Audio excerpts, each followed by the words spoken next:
But anyway, hard transition, man. I love it, man. Look at my soapbox twice. Wait a minute. Look, that's 2 soapboxes, that baby. shirt look familiar right there, ladies and gentlemen. Did you see that? I like him already, already, man. Already. Let's move this mic for 1 second here, ladies and gentlemen. This is the first. This is history. Somebody wore this shirt. Love it. Okay. So yes. now we must introduce ourselves. Let's see here. Go ahead, Jude. You gonna count us off here? We still going. We're still going. It's still going. Okay. Oh, yeah, we're still going. Go ahead. Yeah, we'll just cut it. That's fine. Introduce, man. You did so good the first time, man. Don't stop, man. All right, welcome back to Not Necessarily Political. I am Damon Watson.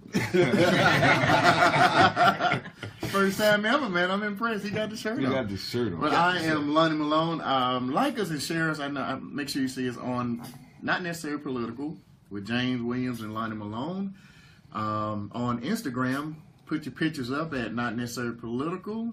On Twitter, you can tweet us at Necessarily Not. And if you have questions, concerns, issues, want to come to, we have a forum coming up. You want any information on that?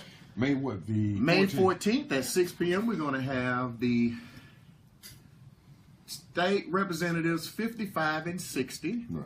I think that's Ladarius Gavan and Quan Do. I believe Mark might be out there. You go ahead. I'm going to check. Waiting on him. All right. And then we're going to have the county commissioners, District 1 and 2. And we may have some more coming up, but I know those since that area. And the sheriff race.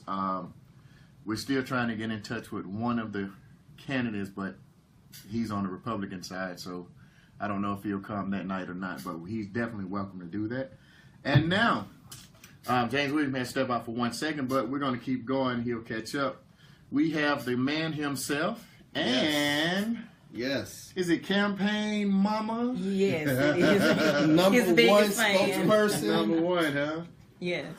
And yes. But I did this because, and I don't think you knew. We was at an event. Was it what they call it? A candidate information? Education, right. A campaign education. She was the last person out, Damon. And I said, man, I'm not going to leave her downtown by herself. Even though she could have went inside, she won't stay out. I'm going to stay out with her. Comes out, is your mother. Yeah. And man, we had a great conversation. She started telling us some of the stuff you went through. Mm-hmm.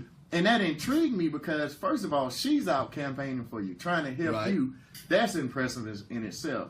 But some of the stories she was telling me, hopefully you can get it. Because I know we're talking about campaigning, but the stuff you went through and the stuff you dealt with is, to me, is more important. I think the people will get to know who you are. Right.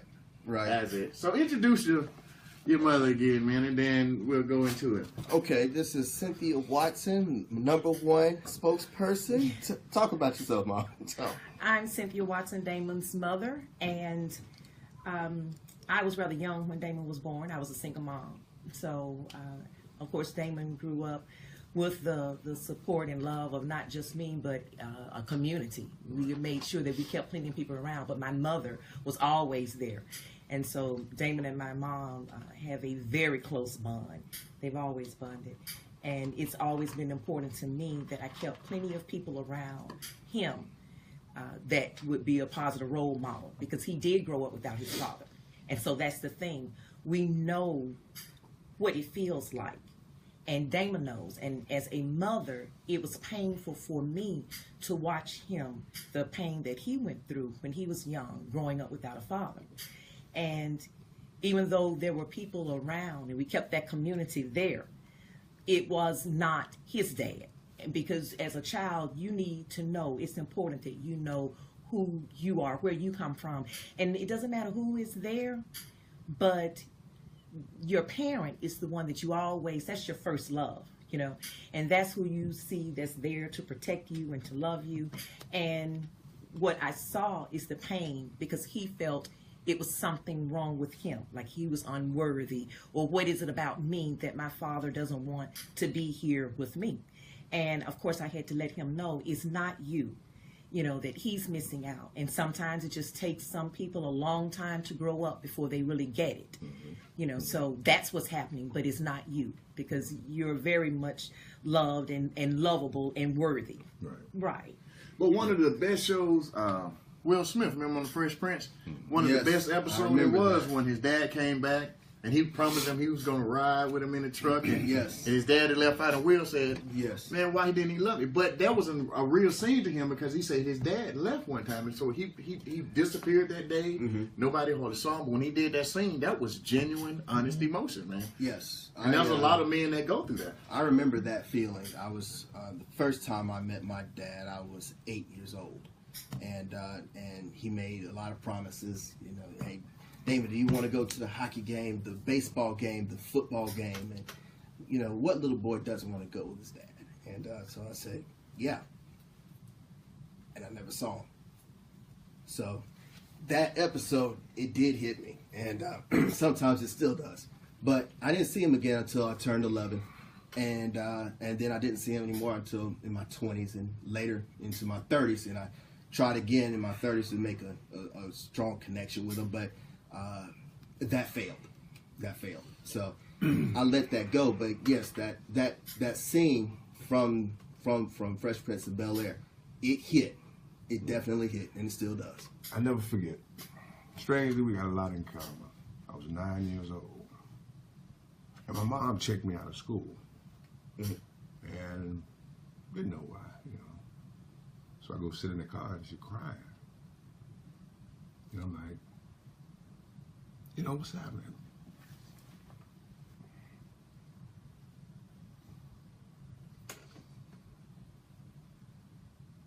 We get it. We get it. And you are not alone. That's why we are in this race, because everywhere we go, across the board, we all know someone who's been separated, and sometimes it's because a parent decides not to be there, but it's not always because that parent decides not to be there. You know, we do know it happens. And as I shared with someone earlier, my sister made a statement to me once, and I said, I love it. I'm going to share that, and I've been using that. Not all of our men are deadbeat dads, but many of them are beat down. Right. There are a lot of them who have been absent, but there are a lot of them who want to be there, and they are fighting to be there. And so often, you know, as in your case, the two of you, you know what it's like not to have him there. So you don't want your child to feel that way. And you do everything that you can to be there to ensure that your child not feel that way. Yet we have a system they're helping to perpetuate that. Right. And they're keeping these families separated. Right. It's, you know, we don't want divorce to happen, but it's real. It happens. But just because it happens, and the two adults, mommy and daddy, may not be able to get along, but your child, that's what's important. And that child still should be able to have both parents, protecting the right of every child to love and be loved by both parents. And so what's happening is so many people are in court for years and piling up thousands and thousands of dollars of legal fees trying to be that parent. And unfortunately, when I say many of them are beat down, because with the number of years it's taking and the amount of money, many of them can't afford it, and then it gets tiring when you fight over and over and over, and they end up dropping out. Just, you know, because they don't have a way out, really. And that's so unfortunate, because it's the child. You know, not only, you know, is that parent having to pay, but who's really suffering is that child, because it's the child that's feeling unloved and not understanding why. You know what? Big shouts out, man, to your mom. Oh, yes. She reminded me so much of my mom, man, because that was my biggest fan. No matter what I did, good or bad. Right. Which the bad usually got me in a lot of trouble. It does. You know what I mean? It does. But it was my biggest fan. And that's why family court, you know, and you're in family court also, correct? I'm in domestic relations. Okay. Yeah, Tell us about it. Tell us about domestic relations. It is basically divorce court, and and there are some distinctions between your family court and your divorce court. In family court, you're going to see some of the delinquency issues, dependency issues, that kind of thing. And domestic relations, you're going to be dealing with divorces, and I want to be sure to use these terms so that we can get them on the record. You're going to be dealing with high conflict divorces. You're going to be dealing with issues such as parental alienation, You're going to be dealing with alienation syndrome. You're going to be dealing with the ways that the legal system can be abused and has been co-opted into literally the psychological and emotional abuse of children, right? The abuse of a targeted parent, that kind of thing. And the problem that we're having is that, and you'll see that on the other side too in family court. So there are issues where we're similar, and there are some things where we have distinctions, such as with the divorces. So, like we're talking about our relationship with our fathers, our parents, and that kind of thing. You have men and women who are being isolated from their own children. They're spending thousands of dollars. They're spending years of their lives. Some people have given up. Some people have committed suicide as a result of this. Right. And this hurt that we're feeling, that is being imposed on these children. And you sometimes see a parent who will use the same legal system to not only just separate that child, but to teach the child to hate. And see, that brings up some other issues that we've been talking about in our criminal courts and anywhere else. Mm-hmm. We're talking about what's going on with mental health. Okay? Absolutely. Mm-hmm. See, it's not just, when we talk about alienation syndrome, parental alienation syndrome, you're talking about the long-term effects that are being imposed on a child and turning the child to hate the other parent. So there's that problem. But here's another problem that we don't talk about. What is the psychological status of the person who would do something like that? Right. How many people outside of lawyers and judges and bailiffs do you know that regularly intend to be in court on purpose? Okay? So when you think about all the time that we want to file, we want to litigate, and the court does nothing, the court is doing something. I'll tell you what the court is doing. The court is taking money through your court fees and that sort of thing. So we have to think about what are the impacts on the child and what is the motivation for that. Right. This campaign is all about calling out the problem and shutting it down.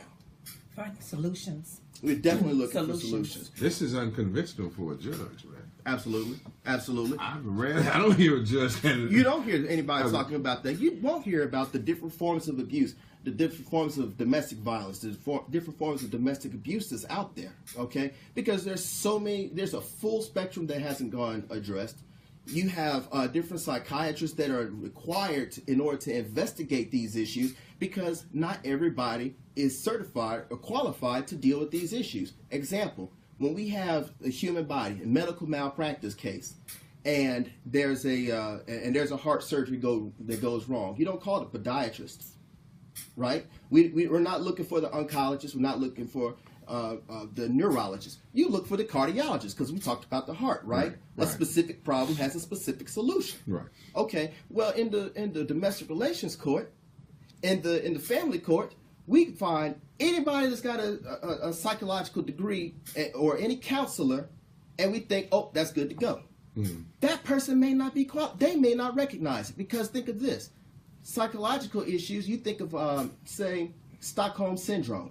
Stockholm Syndrome is where a person can take a hostage and the hostage would have been held for so long that the hostage begins to identify with the hostage taker. But if you haven't dealt with that issue, if you don't even know what Stockholm Syndrome is, when you see the police officer come to try to rescue the hostage, you would think the police officer did something wrong because the hostage is going to cling to the hostage taker. What was it? Was it Ohio? You remember they were making jokes a while back? It was a little girl. Like it was like a couple of sisters and brothers, and they got just one guy. Right.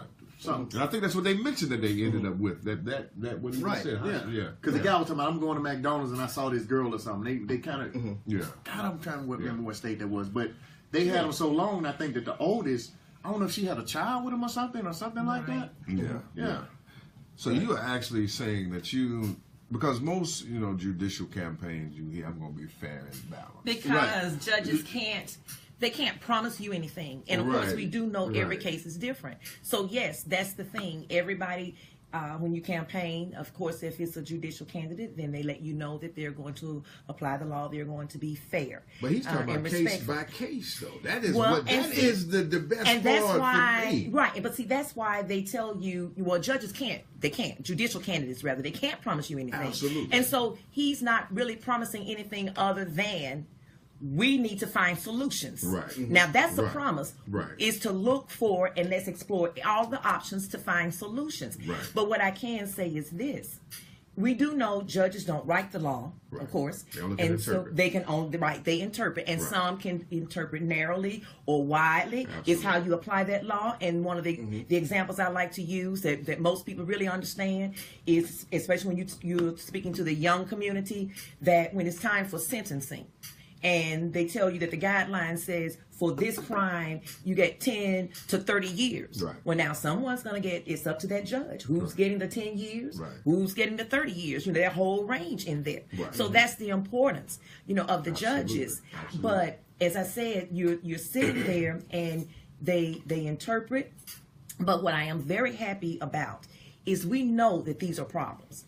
And because of Damon's campaign, he initially coming out the gate, he was led to this. Right. This was not a lifelong goal that he said one day I'm going to run for judge, in domestic relations. That was so far from it. Right. But it's our experiences that often take us places. Absolutely. And it's those experiences that we look at it and say, I can help someone else not go through this, what I'm dealing with. And so his whole platform, what he's dealing with, is forcing them to actually talk about these things individually. Absolutely. And I am so proud of that, because if nothing else, it's bringing the attention there. You're having to talk about it. Yeah. Right. Yeah. And the other thing that I always like to bring attention to is, in the court system, we're not following the law as we're supposed to be following it. I know that we like to say, for example, let's look at it like this. Think about your own experiences. How many people do you know are parents fighting in the court system to be with their own children? Absolutely. How many grandparents are out there fighting to be in the lives of their grandchildren? Absolutely. But wait, everybody believes in shared parenting? You see what I mean? Absolutely. So you have that. Absolutely. And now let me fall back on my military experience. In the military, we always ask the question. What branch? I'm Army. I'm Army. He was doing good, man. Well, what's your branch? What's your branch? Hey, Marine Corps. Marine. Okay, all right. you But see see, the we're from color of the his pen, infantry so, I culture. mean- We're from the infantry culture. So you got to follow me on this. So he's Okay. also an alpha, I think. I'm Yes, trying he I'm trying to fight through Yes, it. we're a house of alpha. Yes. Yeah, I'm trying to fight through it. So look, so you'll understand me on this. Right. If one of the privates mess up, right? What's the first question? Who's platoon sergeant? Absolutely. And in Army, who's platoon leader? For the Right. Marine Corps, I believe it's platoon commander, right? Right. So that's when something goes wrong. Right. So you can't even act like you by yourself. If you by yourself do it right, if your whole platoon is messed up, Right. you are messed You are up as messed the up. leader. Absolutely. You're not leading. Absolutely. So leadership Absolutely. isn't just a title, because we love titles. Right. We want to stand up like the Miss America pageant and wave every time we say, are there any elected dignitaries in the House? We want to do that. But we don't want to take responsibility for the courts that we're running. We don't want to take responsibility for the legislature that we're supposed to be presiding over or anything else. So my belief is this. We know that there's a problem in the system. We've both been able to identify, based on experiences, that there is a problem. So if everybody believes in shared parenting, where is that? Where is it? Where are these problems coming from? So there is either a breakdown in people's reality, or there is a breakdown in the rhetoric. It's one or the other. Absolutely. I'm going to bet that there's a breakdown in the rhetoric. Well, also, Charles Gamble. And every attorney is familiar with Charles Gamble, because yes. if you went to law school, especially in the state of Alabama, the rules of evidence, he wrote the book. And he wrote an article that was in the Alabama Lawyers magazine. Your mother is? Yes. My mom was in law school. My mom started law school when I started high school. So we graduated together. And we graduated together. She finished law school when I graduated high school. And when I went to my first year at Morehouse, she was studying for the bar. How cool is that? Yeah. True Washington said often we see where How cool is we that? can make changes until we're in the position to make the changes. It's there where we're faced with the reality our hands are tied and change isn't as easy as we thought. We see this all too often in politics. Well, change really is not that hard. Change. It just has to be applied. See, the thing is, And you have to try. You got to do something. You can't use that as an excuse. That's all I'm That's saying. the thing. That's all I'm saying. You can't, and it's education. Yeah. It's education. Yeah. and it's Education is interpretation. key. Yeah. Now let's go to this. I said earlier that we're not following the law. Now let's look at the law on joint custody. Joint custody by Alabama policy and law is supposed to be the standard, but we don't talk about that. Right. See, if all I do is follow the law that's written, we might can fix some things. Now, on top of that, we have to look at what are the factors that grant joint custody. So, look at this. We know that there are certain factors, but we want to say if something is missing, then we want to take away the relationship between the parent and the child. Okay? But that's wrong. That's not what the law says. The law says that when we see these factors, those are reasons to connect a family. So it goes back to what we studied, just trying to take the LSAT. We had to take formal logic. Right. So if X, then Y. If not Y, then not X. Right. Where we're going wrong is we're saying if not X, then not Y. And that is not correct. Right. So the way you make a change is simply this.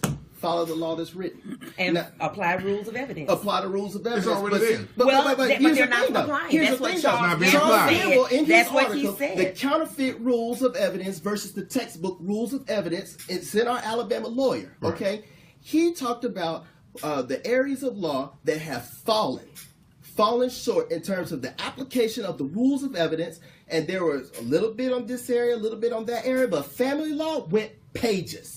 It was Pages. the main culprit of the counterfeit rules. Wow. First time I met this brother, we were doing a community event for mentorship. The Man Project. The Man Project over in Fairfield. Right. And he spoke as passionate then. We didn't know each other at all then. I saw him before, but Right. we actually were the same. But he actually spoke This as makes passionate all then. the sense in the world. I mean, if you just applied the law that was on the books. That's it.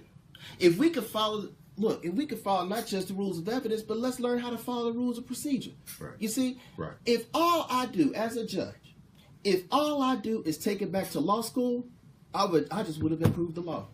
Just do that much. Just do that. Follow the law that's out there. If we say an order lasts for 10 days, then 10 days it is. What I intend to do is to have a courtroom where we're going to, if there's a 10-day order, then we're going to have hearings every Friday, so that no matter when an order is brought to my courtroom, if I get you by Friday, we're still within the rules. For everybody that's joining us, this is not necessarily political. We are doing, as usual, we're busy with guests, which is cool. I mean, it's political season. This is Damon Watson, Domestic Relations. Which Place 15. Place 15. And Circuit Circuit Court Judge, Court Place Circuit Court. 15. Mama, Place 15. can you please tell the people how to get in touch with him and donate? Because I understand there's a law that he can't do it. So will you? That's please do it? right. Yeah, Mom can do it. He cannot ask for Absolutely. financial contributions, but we do need Right. donations. And www.electdamonwatson.domesticjudge.com. From there, you can connect to his Facebook page, and there's a donate button on there, and it tells you exactly how you can donate. That's pretty insane, though, Mama. You running for office and you can't ask for money, but you need money to run. That's another law. I mean, come on, Jesus Christ. there's a lot of confusion in it. I mean, we're not supposed to be. I remember in law school we talked about whether or not being a judge is political, and of course some people said, "Of course it's not political. Of course it's not political." I said, "Of course it is." Of course it is. Okay, so let's look at the ways that we can have a judge. One, they run for office. If they run, they're going to declare a party. A, politics. B, Right. you're appointed by whom? Somebody who ran for office under a party. Right. Politics. So Right. let's get past the Yeah. So, the quick question, pretense. time is shooting. Can you give us an example of why you're going to create a special docket for veterans and first responders. I never heard of that before. Okay, now you're right. There's a Veterans Treatment Court that exists. Let's make one quick correction. You said why he's going to create. There again, judges don't write law. So some already exist. What happens is he would have to work with the legislature. And of course, there are some who have expressed an interest in this. So he would work with them as well as other organizations such as the Army or whatever to create a docket, because there is one that exists on the criminal side. So so the thing is, right, so we have the Veterans Treatment Court that exists on the criminal side, and that can address the different issues that can impact a veteran who commits a crime. For example, if you receive some form of injury, a physical injury, and you take a certain medication that's prescribed to you, maybe that medication that was prescribed to you somehow affected your personality. Right. Now you're going to do something that you don't normally do. Right. Then you end up committing a crime under said influence. Okay? So then, under those circumstances, you can go to your Veterans Treatment Court. They will be able to identify these issues and get you the treatment that you need to get you back on your feet and back out in society. Okay, great. But what I want to do is to work with our legislature to bring something similar over to the civil side, because we don't have anything on the civil side. I would like to have an area where a veteran or your first responders, that being your firefighters, your police officers, your EMT, have a place where they can have their family issues heard, just like what we're talking about. Absolutely. They can have their family issues heard. Now, here's the thing. When the reason why some people would say that they believe that it ought to be equal. Well, here's the thing. The American people are not deployed to Iraq equally. Thank you. Okay? The American people are not sent to break up a domestic violence equally. The American people are not sent to respond to a flipped car where a child is broken and hurt. And I say broken, I'm trying to use euphemism. Absolutely. But the things that you see on the job affect you, and then they come home with you. Okay, there's that. And there's also a discrimination that we never talk about. See, the thing is, among your veterans, and I'm just going to say your profession of arms so that I have the veterans and the police here. Right. You know, there's this assumption, because again, the court as they exist now, they're looking for reasons to tear people apart. Mm-hmm. Okay, and you have to understand that is structurally an issue, because we have an adversarial system. The same system I use to prosecute a criminal, the same system that we're using to sue somebody for a car accident, we're trying to assign blame. We're assigning fault. Right. Okay? Right. And then you go your separate ways. Domestic relations, family court, it's not like it shouldn't be like that, because a child is in the middle. You just don't go your separate ways. So there's still that fighting. So with that fighting, that zero sum, my gain is your loss kind of mentality, when people deal with veterans, when people deal with police officers, one of the things they're going to look at is the fact that we carry weapons on our job. So then, one of the first things they're going to do, and I've experienced this, is when there's allegations of PTSD, whether you have deployed or not, whether you've been affected by anything or not. Now, my job, I'm a chemical officer like my uncle before me. And so what we do is we respond to hazmat issues on the civilian side. We respond to weapons of mass destruction on the military side. And it's all about saving lives, right, helping pull people out of a situation. Right. I've trained with the fire department in urban search and rescue. So it's all about saving lives. What we need to focus on is this.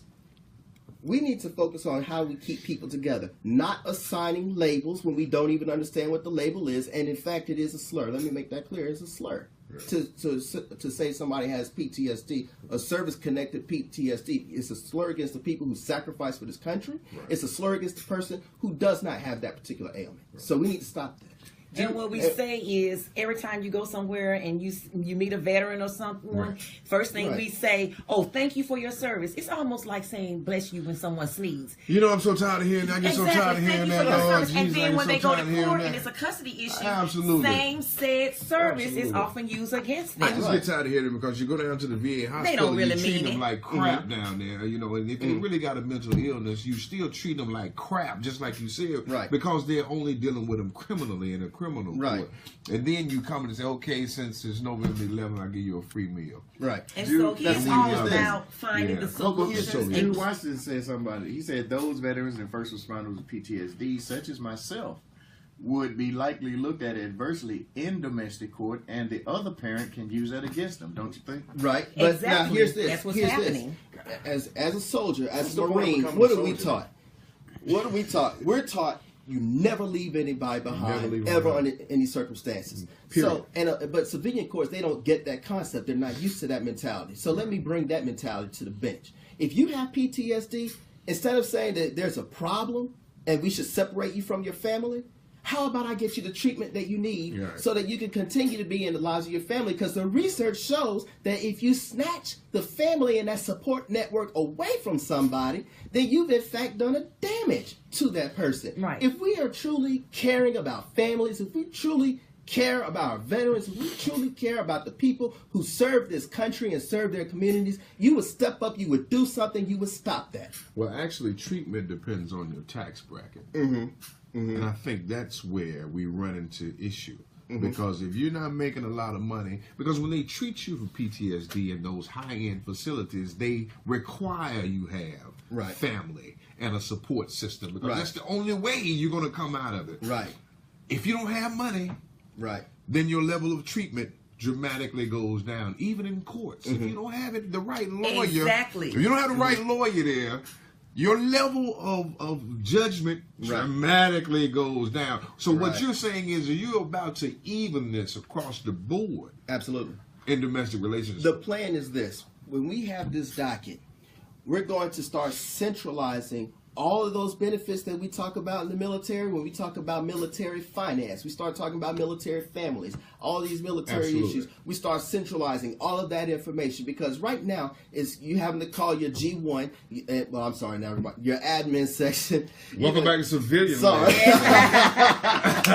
But right now, you're trying to reach out to your command. You're trying to reach out to your unit, trying to find out what is out there. Right. I want to centralize that information. Right. I want to have that family assistance center. Okay, that docket where we can get all that information and start connecting people with that. We have people who actually help with career development, career guidance, and get people back on their feet in terms of employment. So there are so many different things. We look at the different factors that are usually used to say that you don't have access to joint custody.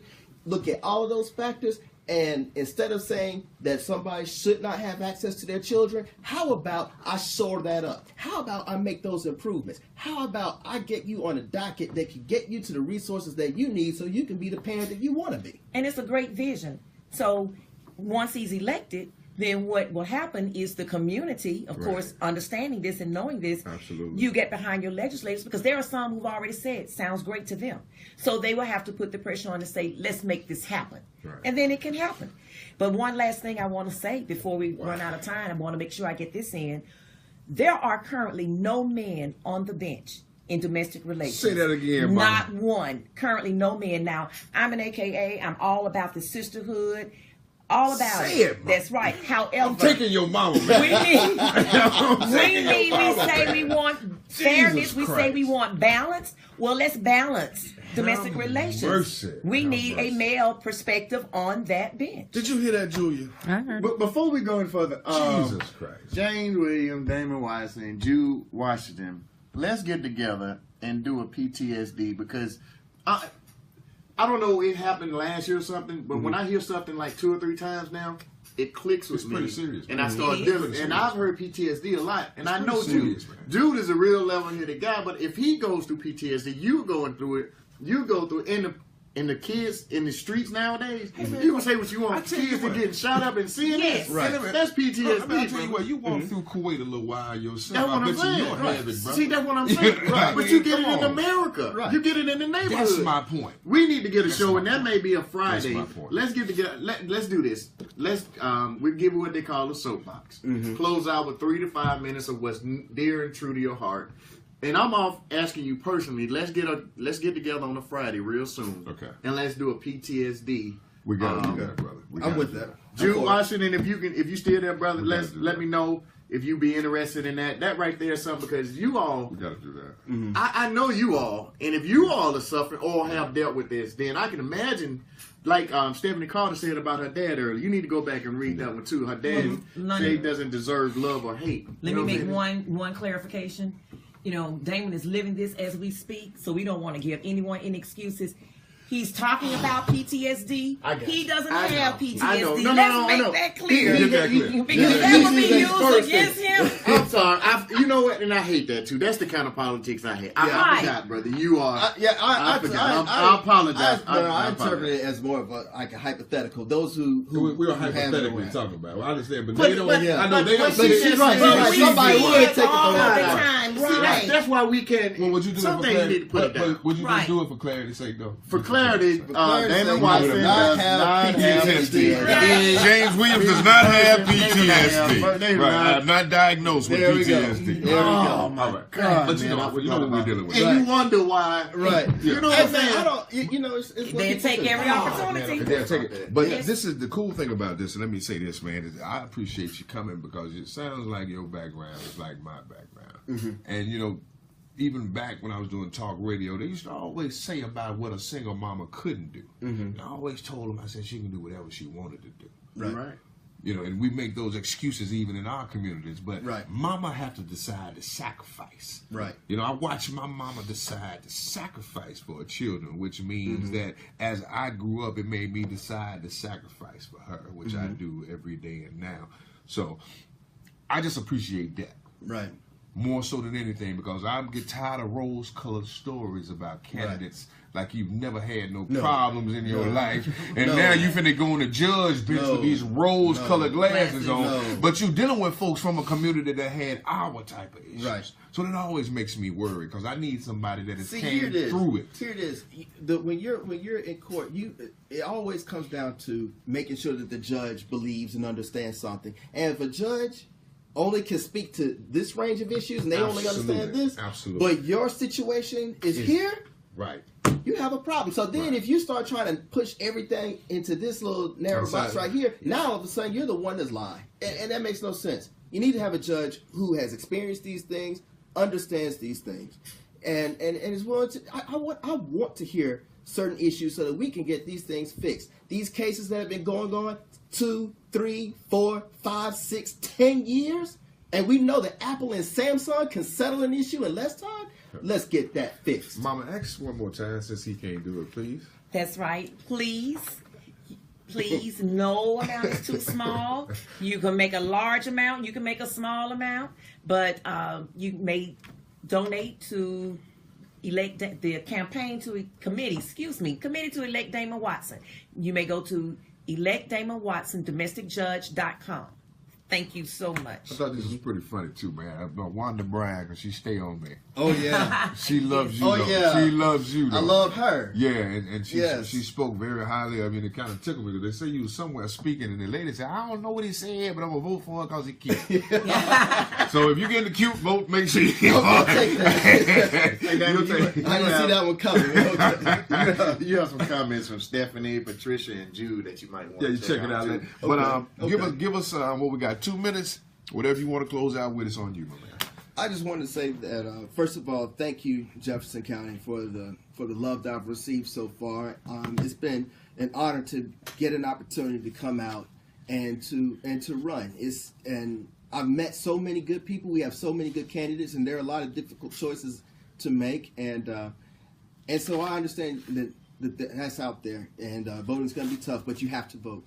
And while you're out there voting, I want to make sure that the vote for me is as easy as possible. I want you have somebody who can listen to you, who can understand you, and I want to hear what you have to say. I want to correct these problems. I want to help with reunification therapy. I want to get you back on track with your families because I've been through it, I'm living it, and I care about it. Ladies and gentlemen, Damon Watson. He is running for Circuit Court Judge, place 15. They ain't got no brothers on domestic relations court. Do you have a Julia, I'm so tired of that. Are you feminine, a Republican I told or you, Democrat? Julia. Democrat. Do you have a Republican? They're gonna get me There with is. that too. I like to tell when I'm in mixed company with Republicans, I like to tell them I'm all candy and no calories. You can vote for me, be in the Democrat, and there's no contradiction in the general election. You don't have to vote against any Republican you didn't want to. So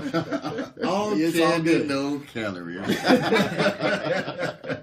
Thank you, sir, for coming out. Thank Enjoyed you. And I thought the you. mom was gonna do a great job, man. When I met her, I said, I ain't gonna Mom leave you. tough, We're gonna man. stand out here Mom tough. together. Yes. Mom, tough. Thank you again. This is what we're gonna Thank do. you We're so gonna do a much break right for having here. us here. This has been great, and I've enjoyed being able to talk with everyone, so you can clearly understand his platform and what it is we want to do here. It's all about the children, people, the families, protecting every child's right to have both parents there, protecting every child's right to love and be loved by both their parents. Hey, I love it. That's it, like, now- This is where we take this little quick break, y'all. Then we're gonna come back, and in this segment, we're gonna have candidate Joe May. He's running for mayor of Bessemer, and then we're gonna have the candidate for Jefferson County Sheriff Mark Petway. So run and grab your popcorn, whatever your drinks or whatever. We'll come right back in about 2 seconds. So y'all stay with us.